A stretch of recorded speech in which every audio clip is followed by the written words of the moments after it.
A Thai academic said that the increase in the United States' engagement with ASEAN would balance out China's influence in the region to the benefit of ASEAN countries. Dr. Prapat Thepchatri, an international relations expert at Thammasat University, said that the increase in U.S. involvement with ASEAN, reflected by the participation of the U.S. Secretary of State Hillary Clinton at the ASEAN Regional Forum meeting in Vietnam last month, is motivated by the U.S. wanting to maintain its dominant position in this part of the world. The most important objective of the U.S. is to maintain its dominant role in the region.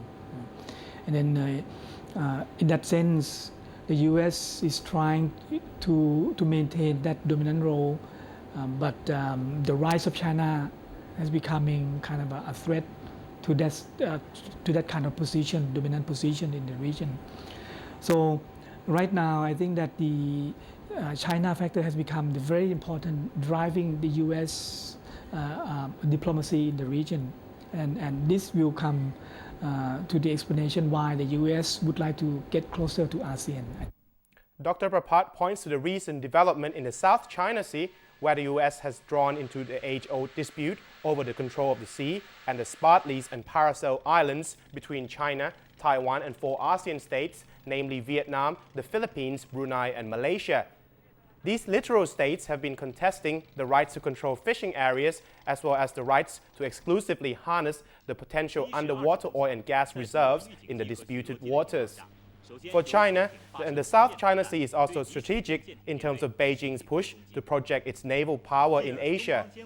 In recent years, Beijing sees South China Sea as its core interest, putting the contested area on the same level as territories like Tibet and Xinjiang territories, which Beijing said it will go to war for if its perceived sovereignty is violated. At the ASEAN Regional Forum in Vietnam last month, Washington broke its neutrality on the issue when Secretary Clinton said that the U.S. wanted a resolution to the dispute through collaborative diplomatic process, something that has upset Beijing, who prefers bilateral talks where it can be the dominant negotiator.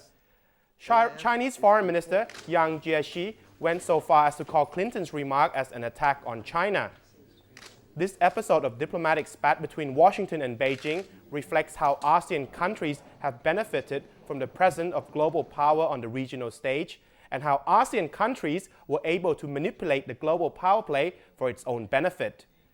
The United States will be taking a more active role in ASEAN through participating in the East Asia Summit on a more regular basis. And according to a senior Thai Foreign Ministry official, the U.S. President Barack Obama could be attending the East Asia Summit as early as next year.